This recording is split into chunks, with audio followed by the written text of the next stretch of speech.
जाति आज भी जिंदा है और जाति जंजीरें किस तरीके से, बेड़ियां किस तरीके से हमें कस रही हैं और समाज की जो पुकार है, जो क्रांतिकारी संघर्ष और व्यवस्था की जरूरत है कि उसे तोड़ने की जरूरत है।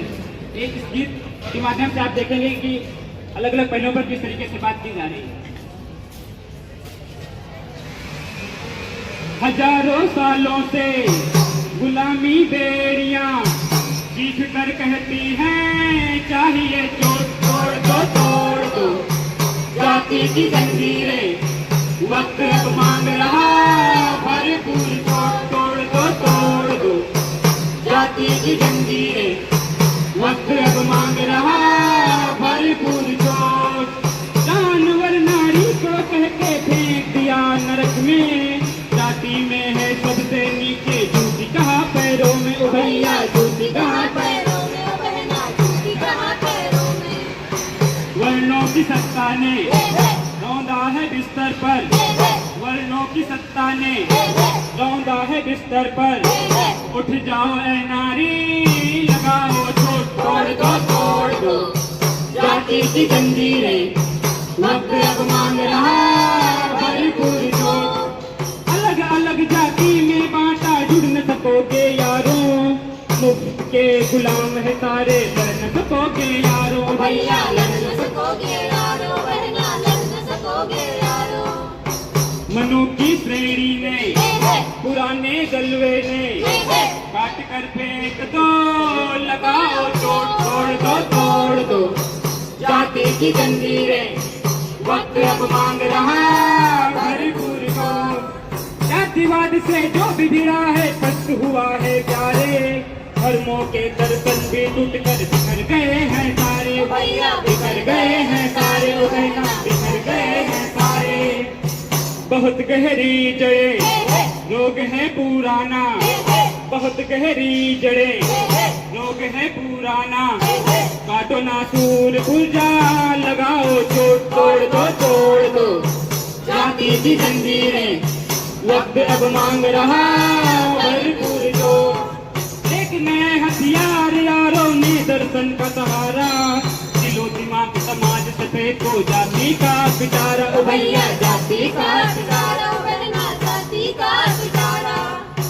भिड़ो सामंतों से जाति के गुंडों से, भिड़ो सामंतों से जाति के गुंडों से, धर्म के पंडों पर लगाओ तोड़ दो जाति की जंजीरें, वक्त अब मांग रहा भरपूर तोड़। जाति की जंजीरें, वक्त अब मांग रहा भरपूर तोड़। कौन सा जाति और कौन से जंजीरें, ये सब तो पुरानी बातें हैं। अब ये सब नहीं चलता है, हमारे भारत में बराबरी है। अरे तुमको ये सब पुरानी बातें लग रही है, ये वो सच्चाई है जिसमें सारे दलित रोज रोज जीते हैं, हर पल खुद कर जीते हैं, जो हमारी जाति व्यवस्था है। जाति उत्पीड़न से जुड़ी हुई घटनाएं हमारे देश में रोज होती और आपको इसके बारे में कुछ भी नहीं पता। अभी ज्यादा अतीत में जाने की जरूरत नहीं है। अभी 2020 का हाथरस हत्याकांड देख लीजिए, उसमें दलित युवती का खुलेआम रेप किया गया और पुलिस की उपस्थिति में उसकी लाश को जला दिया गया ताकि एविडेंस ना रहे और पीड़िता को न्याय न मिल पाए। और अभी 2023 में देख लीजिए, एक दलित बच्चे को मास्टर द्वारा पीट कर सिर्फ इसलिए मार क्योंकि वो दलित जाति से था, उसने पानी पीने के मटके को पी लिया। और अभी ज्यादा पिट जाने के बाद मैंने अभी कुछ ही दिन पहले आंचल और सक्षम का केस देख लीजिए। आंचल के घर वालों ने सक्षम को सिर्फ इसलिए मार दिया क्योंकि वो दलित था और वो लड़की थी, वो अपर कास्ट की थी। और आंचल के मुख से निकले ये शब्द कि वो जय भीम वाला था, इसीलिए मेरे पिता ने उसे मार दिया। ये शब्द इसकी जबान से निकले सीधे सीने में उतरते हैं और ये एहसास कराते हैं कि जाति है कि जाति ही नहीं। लोग कहते हैं कि जाति खत्म हो गई। आप ये भी तो देखिए कि सबसे ज्यादा जमीनें किसके पास हैं। NSSO 2015 की रिपोर्ट है कि लगभग ऊपर के 20% लोगों के पास लगभग 87% जमीनें हैं। उत्तर प्रदेश, बिहार, झारखंड और राजस्थान को अगर हम देख लें तो आज भी 90% दलित जो है भूमिहीन है। और हम अगर अपने विश्वविद्यालयों की बात देख लें, कहीं दूर जाने की जरूरत नहीं है। हमारे ऐसे कैंपसेस में, यूनिवर्सिटी में जिसके इतना बड़ा बड़ा नाम होता है, IIT में पढ़ा है, BHU में पढ़ा है, तो IIT कानपुर और तमाम यूनिवर्सिटीज में पढ़े हैं, लेकिन फिर भी जो सोशियो इकोनॉमिक बैकग्राउंड से आते हैं बच्चे जिनका कमजोर रहता है वो सुसाइड कर लेते हैं, और वहाँ का एडमिनिस्ट्रेशन उनको एकेडमिक प्रेशर का नाम दे करके बोलता है कि हाँ वो झेल नहीं पाया इसलिए सुसाइड कर लिया, जबकि ये इंस्टीट्यूशनल मर्डर है कि उन्होंने सुसाइड कर लिया, उनको उस तरीके का माहौल नहीं दिया गया कि वो उसमें सर्वाइव कर सके। और हम अगर कर्मचारियों को भी देखें, जो कर्मचारी हमारे विश्वविद्यालय में साफ सफाई करते हैं, जो हमारे देश में साफ सफाई का काम करते हैं, वो किसी एक खास जाति से ही आते हैं, और जो प्रोफेसर हमको पढ़ाते हैं वो भी किसी एक खास जाति से आते हैं। हम लोग को ये सब नहीं देखना चाहिए। रोहित मुन्ना के 2016 में हैदराबाद में क्या हुआ था उनके साथ, यही तो हुआ था, जातिगत के कारण ही उनको सुसाइड करना पड़ा, और प्रशासन बोला था कि उनका वो झेल नहीं पाए, जबकि इंस्टीट्यूशनल मर्डर है और कुछ नहीं। सही कहा। जिस आजादी की तुम बात कर रही हो, हम देख सकते हैं कि वो आजादी क्या है। हम देख सकते हैं कि 1947 से लेकर आज तक दलितों के साथ किस तरह से कत्लेआम होते आए हैं, किस तरह से मैसेकर होते आए हैं, दलितों के गांव जला दिए जाते हैं। और ये कब होता है? ये तब होता है जब दलित असर्ट करते हैं अपने आप को, जब वो बराबर का अधिकार मांगते हैं, तब उन पर इस तरह के सुनियोजित हमले करवाए जाते हैं। इसके लिए अलग अलग सेना बनाई जाती है, रणवीर सेना से लेकर सनलाइट सेना तक सबने इस तरह के जनसंहार किए हैं, और किसी को भी कोर्ट ने आज तक भी जेल में नहीं डाला है। और 2006 का खैरलांजी केस देख लीजिए, उसमें दलित महिलाओं के साथ बहुत ही टोटल तरीके से प्रबुद्धशाली ओबीसी वर्ग द्वारा बलात्कार किया गया, और हमारे देश का कोर्ट इतना अच्छा है कि उन्हें आज तक न्याय नहीं मिला। अरे आजादी के पहले की बात को छोड़ दो, 77 की ही बात है, बेलछी बिहार की बात है। जमींदारों के द्वारा 11 लोगों का कत्लेआम किया गया, जिसमें से 9 लोग दलित थे। 97 की हम बात करें तो रणवीर सेना के द्वारा बिहार में लक्ष्मणपुर में आप सर्च करिए, 53 दलितों का नरसंहार किया गया था। आप कहते हैं कुछ होता ही नहीं है। 17 जुलाई 1985 हम देख रहे हैं आंध्र प्रदेश के करमचेलू में, जब वहाँ की दलित जाति ने बोला, वहाँ के जो डोमिनेंट कास्ट थे उनको जब मना किया कि आप हमारे तालाब के पानी को गंदा ना करें, तो उनके ये विरोध करने पर वहाँ की जातियों ने, जो डोमिनेंट कास्ट थे, वहाँ पे गोली मार दी, 6 लोगों की मौत हो गई। और 23 साल बाद भी सुप्रीम कोर्ट ने कुछ फैसला नहीं सुनाया, सिर्फ 1 लोगों को आजीवन कारावास सजा सुनाई। ये हमारे देश का न्याय व्यवस्था, और ये है हमारे साथ दलितों के साथ स्थिति। और तुम कहती हो कि कुछ घटनाएं नहीं होती हैं, बहुत सी घटनाएं हो रही हैं, इसके बारे में तुम्हें नहीं पता है, हमसे छिपाया जाता है। आप पूछिए इसको। ये सब चीजें, इन सब चीजों के बारे में क्यों पता नहीं होता? हम अपने प्रिविलेज के बबल में बैठे रहते हैं और हमें कुछ पता नहीं होता। पर ये बात तो है कि जो जाति व्यवस्था है वो सदियों पुरानी है, वो कल था और आज है, और ये कभी खत्म नहीं हो सकती। बीच में से बताओ, बीच में से। ऐसा नहीं है कि जाति व्यवस्था सदियों से शुरू से था और हमेशा रहेगा। हम देख सकते हैं कि समाज के विकास क्रम में कोई भी चीज में पैदा हुई और एक समय में उसका खात्मा भी हुआ है। हम देख सकते हैं कि किस तरह से दास प्रथा एक समय में पैदा हुई और उसका खात्मा हुआ। हम देख सकते हैं कि सती प्रथा एक समय में पैदा हुई, उसका खात्मा हुआ।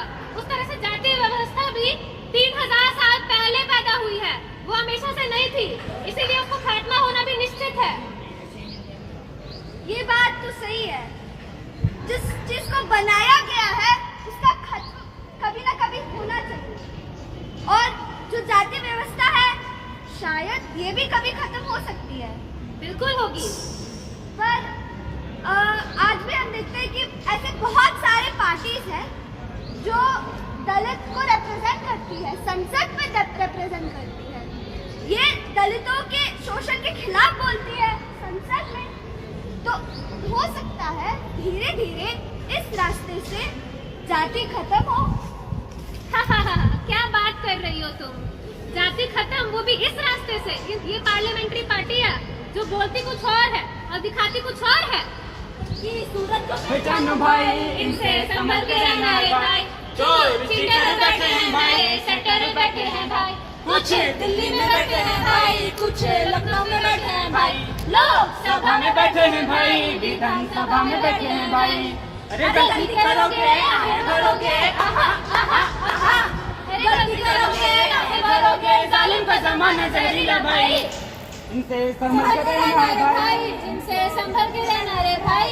इनको छोड़ को देना है भाई, पर वोट न देना रे भाई। इनको मार भगाना है भाई। इनसे देश बचाना रे भाई। जो चीटर बैठे हैं भाई, बड़े सेटर बैठे हैं भाई।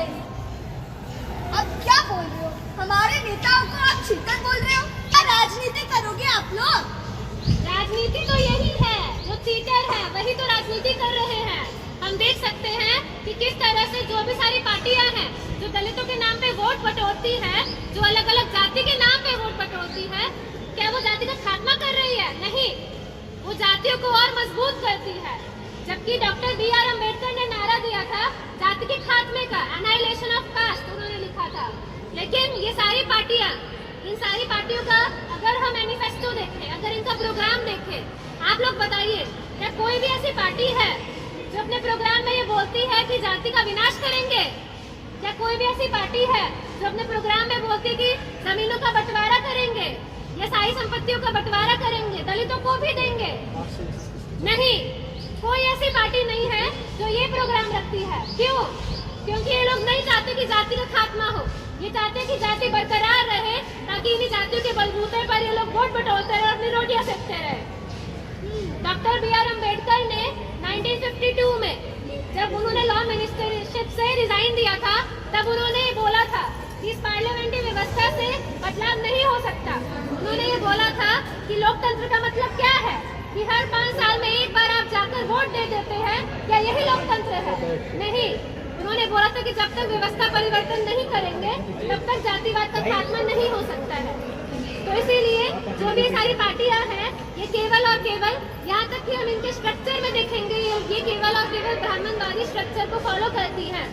ये खुद बोलती है कि हमको जातिवादी पार्टी के खिलाफ बोलती है और दूसरी तरफ पूरी जातिवादी पार्टी के साथ गठबंधन बनाती है। सही सवाल उठाया है आपने। ये जो पार्टी है, ये कास्ट पॉलिटिक्स नहीं करेंगे तो इनका पूरा डंडा ही चौपट हो जाएगा। हाँ, सही बात है। पर एक हथियार जो बाबा साहेब अम्बेडकर ने हमारे लिए दिया, वो है हमारा संविधान। संविधान छुआछूत को खत्म किया। संविधान ने जो भी अट्रॉसिटीज हो रहे दलितों के खिलाफ, उसके लिए एक लॉ बनाया, SC/ST अट्रॉसिटीज एक्ट बनाया। सिर्फ दलितों या पिछड़ों के लिए नहीं, पर महिलाओं के लिए भी। Right to property, right to divorce, right to seek alimony, ये सब बाबा साहेब अम्बेडकर ने हमें दिया। जो हम आज यहाँ सब लोग यहाँ बैठे हैं, खुले संवाद कर रहे हैं, ये बाबा साहेब अम्बेडकर की वजह से है। हम किसी को भी क्रिटिसाइज कर सकते हैं, किसी राजनीतिक पार्टी को क्रिटिसाइज कर सकते हैं, बल्कि गवर्नमेंट को भी क्रिटिसाइज कर सकते हैं। ये बाबा साहेब अम्बेडकर ने दिया article 19, freedom of speech and expression, ये अम्बेडकर ने हमें दिया। तो हम मानते हैं कि जो संविधान है वो हमारा हथियार है, और संविधान के रास्ते से हम जातिवाद को खत्म करेंगे। दोस्त, तुम्हारी बात ठीक है, लेकिन ये पूरा सच नहीं है। हम देखते हैं कि कॉन्स्टिट्यूशन में जो भी सारे राइट्स हमको मिले हैं, जो भी कानून बने हैं, वो कैसे बने हैं? क्या वो लिख दिए गए इसलिए बन गए? ये सारे कानूनों के पीछे जनता की सालों का संघर्ष है, मजदूरों का संघर्ष है, जिसकी वजह से 8 घंटे कानून बना। जो किसान हैं उनका संघर्ष है, जिसकी वजह से कानून बना, लैंड सीलिंग एक्ट बना। जो महिलाओं के लिए राइट्स बने, उसके पीछे सारा संघर्ष है ज्योतिबा फुले, सावित्रीबाई फुले, बाबा साहेब अम्बेडकर और तमाम जनता का। क्या आप संविधान के खिलाफ बोल रहे हो? हम संविधान के खिलाफ नहीं बोल रहे हैं, लेकिन हमको ये समझना पड़ेगा कि जो जिस फोन में हमारा कोई ऐप चलता ही नहीं है, उस फोन का भला काम क्या है? जिस संविधान की किताब में कोई कानून फॉलो ही नहीं होता है, आखिर उस संविधान का क्या मतलब रह जाएगा? उससे आजादी कैसे आ सकती है? हम संविधान के खिलाफ नहीं है, लेकिन हमको सवाल करना जरूरी है कि जो बाबा साहेब अम्बेडकर को सीमित कर दिया जाता है, जो शासक वर्ग बोलता है कि बाबा साहेब अम्बेडकर ने संविधान बनाया, संविधान बनाने वाले बाबा साहेब अम्बेडकर थे, क्यों वैसा उनको सीमित कर दिया जाता है? बाबा साहेब अम्बेडकर ने बहुत सारे संघर्ष किए थे। उन्होंने महासत्याग्रह किया था, जिसमें सारे दलितों को एकजुट कर जिस तालाब से उनको पानी पीने का अधिकार नहीं था, वहाँ पर जाकर उन्होंने पानी पिया। जिस मंदिर में जाने से उनको मारा जाता था, सारे दलितों ने मिलकर उस मंदिर में घुसे। यहाँ सवाल मंदिर में जाने का नहीं, यहाँ सवाल अपने डेमोक्रेटिक राइट का है कि हमको हर जगह जाने का अधिकार होना चाहिए। बाबा साहेब अम्बेडकर ने बहुत काम किया, जिसका एक छोटा सा हिस्सा संविधान था, लेकिन उनको सीमित क्यों किया जाता है? अगर हम देखेंगे जो कॉन्स्टिट्यूएंट असेंबली बनी थी 1947 के बाद में, जो कॉन्स्टिट्यूएंट असेंबली बनी, उसमें कौन लोग थे? क्या उसमें सिर्फ बाबा साहेब अम्बेडकर थे? उसमें ज्यादातर सामंत और पूंजीपति घराने के लोग भरे हुए थे। उसमें दलित कितने थे? नाम मात्र के। बाबा साहेब अम्बेडकर को केवल इस्तेमाल किया गया कॉन्स्टिट्यूशन के लिए, ताकि ये बोला जा सके कि दलितों का कॉन्स्टिट्यूशन है ये। बाबा साहेब अम्बेडकर ने इसमें खुद बोला है, आखिरी में उन्होंने जो स्पीच दी थी, उन्होंने बोला था कि मुझे इस्तेमाल किया गया कॉन्स्टिट्यूशन को बनाने में। क्या तुमको पता है कि बाबा साहेब अम्बेडकर ने जो कॉन्स्टिट्यूशन बनाया था वो कौन सा है?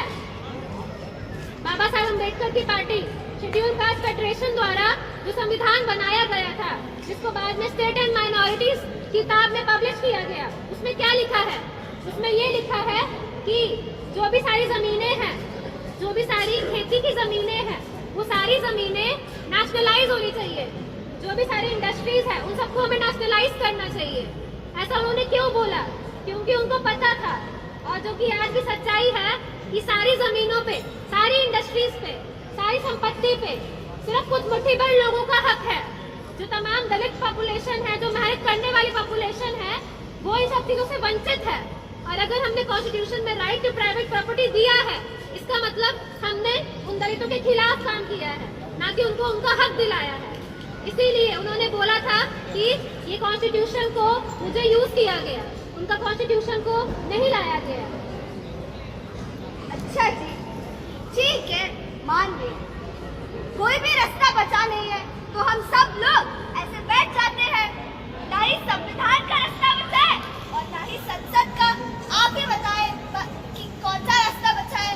मैंने जो पहले बोला था वही सही निकला कि जाति कभी खत्म नहीं होने वाली। अरे दोस्त, तुम इतनी जल्दीबाजी में क्यों रहती हो? जरा सुनो तो सही, मैं बताती हूँ। जाति जरूर खत्म होगी। सुनना चाहोगी? बोलिए बोलिए। हाँ, तो सुनो। जाति खत्म होगी डॉक्टर अम्बेडकर के संघर्ष के रास्ते से। जाति खत्म होगी दलित पैंथर्स के संघर्ष के रास्ते से। जो रास्ता पेरियार ने हमको दिखाया, जो रास्ता भोजपुर के आंदोलन ने हमको दिखाया, उस रास्ते से जाति खत्म हो सकती है। दलित पैंथर्स महाराष्ट्र में संगठन बना था डॉक्टर बाबा साहेब अम्बेडकर के चरणों को फॉलो करते हुए। दलित पैंथर्स ने ये बोला, उनके मैनिफेस्टो में हम लोगों ने रखा है, दलित पैंथर्स के मैनिफेस्टो में साफ तौर पे लिखा है कि ये जो 1947 की आज़ादी है, ये झूठी आज़ादी है। उन्होंने बोला कि जो भारत का सिस्टम है, जो भारत का व्यवस्था है, वो किस तरीके से सामंतों और पूंजीपतियों के हित के लिए बना है। और इस व्यवस्था में चाहे कोई भी पार्टी आ जाएगी, लेकिन कोई भी पार्टी जाति विनाश नहीं कर सकती है। उन्होंने ये बताया कि जो आज़ादी है, जो जाति विनाश है, वो हमको खैरात में नहीं मिलता है, वो हमें अपने दुश्मनों से लड़कर छीनना पड़ता है। उन्होंने ये प्रोग्राम दिया और उन्होंने उसको लागू भी किया। जमीन पर उन्होंने स्ट्रगल किया। दलित पैंथर्स ने संगठन बना के जहाँ पर कास्ट एट्रॉसिटी होता था, वहाँ पर जाके बदला लिया। जो जमीनें दलितों की जमीनें छीनकर जो सामंतों ने हड़पी हुई थी, जो सरकारी जमीनें हड़पी हुई थी, उन सारी जमीनों को दोबारा से लेने के लिए उन्होंने संघर्ष किया। उन्होंने बताया कि सिर्फ मिलिटेंट स्ट्रगल कर ही, सिर्फ उन्होंने बोला कि नक्सलवादी का जो रास्ता है, जिसमें खुद जो किसान है, जो मजदूर है, वो एकजुट होकर, जो दलित है वो एकजुट होकर अपने लिए लड़ाई करते हैं, उसी रास्ते से बदलाव हो सकता है। जो ये पार्लियामेंट्री पार्टियां जिस तरह से दलितों की चेतना बनाती है कि कोई नेता आएंगे और उनसे हम आस लगा के बैठे रहेंगे और उनका हम एहसान लेंगे, उन्होंने हमको ये दिला दिया, उन्होंने हमको वो दिला दिया, नहीं, इससे बदलाव नहीं होगा। बदलाव तभी होगा जब हम खुद, जब मेहनतकश और जो अप्रेस्ड हैं, जो दलित हैं, हम लोग खुद एकजुट होंगे और अपने अधिकार के लिए लड़ेंगे। हम देख सकते हैं कि भोजपुर में, बिहार में भोजपुर में जो आंदोलन हुआ था नक्सलवादी के बाद में, उसमें क्या हुआ था? जो दलित दूसरों की जमीनों पर जिंदगी भर काम करते थे, जिनके पास अपनी कोई जमीन नहीं होती थी, जिन दलितों को कभी भी मारा जा सकता था, जिन महिलाओं के साथ कभी भी रेप किया जा सकता था, उन्होंने संगठित होकर संघर्ष किया और सारी जमीनों को जमींदार से छीनकर आपस में बांटा। वो उन्हीं की जमीनें थी जो हजारों साल पहले वायलेंस का इस्तेमाल करके, हिंसा का इस्तेमाल करके उन जमींदारों ने लिया था। उन जमीनों को बांटा, उन्होंने बंधुआ मजदूरी को खत्म करवाया। बिहार में जो प्रथा थी कि पहली रात में जो भी बहू आती थी, पहली रात उसको सामंत के यहाँ पर जाना पड़ता था, सामंत उसका रेप करता था। उस प्रथा को खात्मा किया इस मूवमेंट ने। जो दलितों में सेल्फ रिस्पेक्ट की भावना इस मूवमेंट ने दी, जो हम देखते हैं कि आज भी हम देख रहे हैं। अभी कुछ समय पहले हरियाणा के गांव में बॉयकॉट किया गया था दलितों का, यानी तब से लेकर आज तक हम देख रहे हैं कि कैसे पूरे गांव के दलितों का बॉयकॉट किया जाता है, उनका बहिष्कार किया जाता है, उनको सारी चीजों से वंचित रखा जाता है उस बहिष्कार में। लेकिन उस मूवमेंट में हमने देखा कि रिवर्स बॉयकॉट किया गया, यानी कि जमींदारों का बॉयकॉट किया गया। सारे दलितों ने बोला कि हम इन जमीनों पर नहीं काम करेंगे, हम तुम्हारे कपड़े नहीं धोएंगे, हम तुम्हारे बाल नहीं काटेंगे, हम तुम्हारे यहाँ पर सफाई नहीं करेंगे। तो ये रिवर्स बॉयकॉट किया गया, जिसकी वजह से सारे जमींदारों को वहां से भागना पड़ा। तो यही रास्ता है जो संघर्ष का रास्ता है, जो क्रांति का रास्ता है। इसलिए बिना क्रांति के जाति विनाश नहीं हो सकता और बिना जाति विनाश का कार्यक्रम लिए क्रांति भी नहीं हो सकती है। आपने बहुत सही बात बोला है। अब तो मुझे एक ही रास्ता दिखता है और वो संघर्ष का रास्ता है और वो क्रांति का रास्ता है, जो बाबा साहेब अम्बेडकर ने खुद बोला था। संगठित हो, शिक्षा लो और संघर्ष करो, और यही रास्ता हमने भी चुना है। पर हम स्टूडेंट हैं, कैंपस में रहते हैं और हमारा इस लड़ाई में क्या भूमिका रहेगी, आप बताइए थोड़ा सा। सवाल तो तुम्हारा बहुत जरूरी है, क्योंकि हम और आप स्टूडेंट्स हैं, तो हम लोग क्या कर सकते हैं। हम लोग देख सकते हैं कि इतिहास में हमेशा से स्टूडेंट्स की एक बहुत महत्वपूर्ण भूमिका रही है कोई भी बदलाव में, चाहे कोई भी क्रांति हो, चाहे कोई भी कार्यक्रम हो, चाहे जाति विनाश की बात हो, लेकिन स्टूडेंट्स का रोल बहुत इम्पोर्टेंट है। क्योंकि हम लोग सब चीजें पढ़ते हैं, लिखते हैं, जान सकते हैं कि क्या सही है, क्या गलत है। हम लोग जान सकते हैं अपना इतिहास, हम लोग जान सकते हैं किस तरह से क्रांतियाँ हुई है। तो इसलिए जरूरी है कि हम लोग इन चीजों के बारे में समझे, जाने और संगठित हो। बिना संगठन के हम कोई लड़ाई नहीं लड़ सकते हैं। हम लोग संगठित हो और संघर्ष करें, जो भी हमारे अधिकार है उसके लिए। जो मजदूर है, किसान है, उनके बीच में जाए, उनको एकजुट करें और इस लड़ाई को आगे बढ़ाएं, तभी कुछ बदलाव हो सकता है।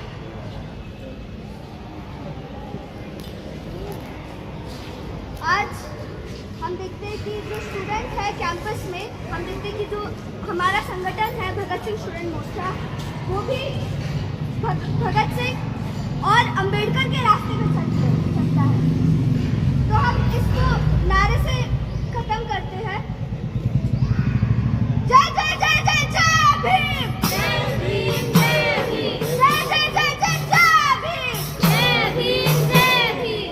इंकलाब जिंदाबाद, जिंदाबाद, जिंदाबाद, इंकलाब जिंदाबाद, जिंदाबाद, जिंदाबाद। जातिवाद को ध्वस्त करो, ध्वस्त करो, ध्वस्त करो, जातिवाद को ध्वस्त करो, ध्वस्त करो, ध्वस्त करो, ब्राह्मणवाद को ध्वस्त करो, ध्वस्त करो, ध्वस्त करो, ब्राह्मणवाद को ध्वस्त करो, ध्वस्त करो, ध्वस्त करो, सामंतवाद को ध्वस्त करो, ध्वस्त करो, ध्वस्त करो, सामंतवाद को ध्वस्त करो, ध्वस्त करो, ध्वस्त करो, पूंजीवाद को ध्वस्त करो, ध्वस्त करो, ध्वस्त करो, साम्राज्यवाद